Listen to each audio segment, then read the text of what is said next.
সুপ্রিয় দর্শক, আজকে আমি এসেছি আমাদের এলাকার নদীর তীরে এক জায়গায় অনেক বালু তোলা হয়েছে। সেই বালু স্তূপ একটা হয়ে গেছে, সেই দৃশ্যটা দেখানোর জন্য। এই জায়গাটা এখন একটা অনেক সুন্দর দৃশ্য হয়ে গেছে, একটা সুন্দর জায়গা হয়ে গেছে। আমরা প্রায় আসতাম, এখানে গান বাজনা করতাম। লোকালয় থেকে বা মানুষজন থেকে একটু দূরে বলে এই জায়গাটা বলা যায় প্রায় নিরিবিলি। দেখতে পাচ্ছেন আশেপাশে জনমানব নেই, কিছু দূরে আছে মানুষজন, ক্ষেত খামারে কাজ করছে। সুপ্রিয় দর্শক, এই সেই নদী যার কথা আপনাদের বলছিলাম। ওই দিকে দেখতে পাচ্ছেন একটা ব্রিজের মতো, সেরকম হলে আমি সেদিকে যাইতে পারি। দেখা যাক। এই সেই বালুচর অংশটা। সুপ্রিয় দর্শক, এই নদীতে কিন্তু প্রচুর প্রচুর মাছ পাওয়া যায়। গোসলও করেছি অনেকবার। এই নদীতেই অনেক হাজারো স্মৃতি রয়েছে, দেখতে পাচ্ছেন আপনারা। ওইদিকে কিন্তু লোকালয় রয়েছে, মানুষজনের বসবাস ওইদিকে একটু দূরে। আর এখানে অনেক চাষাবাদ করা হয় নিচু জমিগুলোতে। যে জায়গাটা বর্তমানে দেখতে পাচ্ছেন বালুময়, সেই জায়গায় আগে চাষাবাদ করা হতো, কিন্তু নদী খননের পর এই জায়গাটায় অনেক উচ্চতায় বালু রয়েছে, যার কারণে এখন এখানে চাষাবাদ করা হয় না। তবে কিছুদিনের মধ্যে হয়তো বা এখানেও চাষাবাদ শুরু হবে।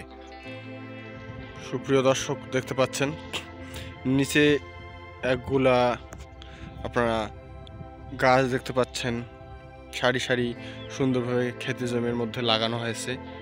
এগুলো আসলে তামাক। আর আমাদের এটা কিন্তু নদী, এটা হচ্ছে নদী। এই নদীর ভিতরেই আসলে তামাক লাগানো হয়।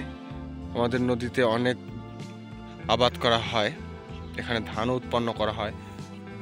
এই সময় মরশুমে সাধারণত তামাক উৎপন্ন করা হয়, দেখতে পাচ্ছেন। সুপ্রিয় দর্শক, এই ধরনের বৈচিত্র্যময় এলাকা বা জায়গা বাংলাদেশে খুব কমই আছে। ওই যে ব্রিজটার কথা বলছিলাম, আমি যেতে চাইছিলাম কিন্তু আনফর্চুনেটলি আর যাব না। তো আপনাদের কাছ থেকে দেখাতে পারলাম না, এজন্য আন্তরিকভাবে দুঃখিত। তো এই হচ্ছে সেই জায়গাটা যেটার কথা বলছিলাম। দেখতে পাচ্ছেন জায়গাটা কিন্তু অসাধারণ। এখানে ছেলেপেলেরা খেলাধুলাও করে মাঝে মাঝে। ওইদিকে চাষাবাদ করা হচ্ছে, এইদিকে নদী। নদীতে মাছ ধরে অনেকে, যদিও এখন শীতকালে জল ছোট থাকার কারণে মাছ খুব একটা পাওয়া যায় না। তো সুপ্রিয় দর্শক, দেখতে পাচ্ছেন রংপুর অঞ্চল কিন্তু তামাকের জন্য অত্যন্ত বিখ্যাত।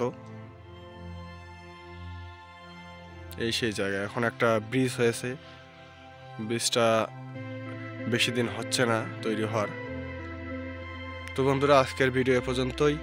সুপ্রিয় দর্শক, আজকের এই ভিডিওতে আমার এলাকার যে নদী খননের পর একটা সুন্দর বালুময় জায়গা তৈরি হয়েছে, স্থান তৈরি হয়েছে, সেটার দৃশ্য দেখালাম। এই জায়গাটায় আমরা প্রায় আসতাম, গান বাজনা করতাম, ভালো লাগে এই জায়গাটা আসতে, ঘুরতে। আজকে আমি একাকী এসেছি, আমার সাথে কেউ নেই।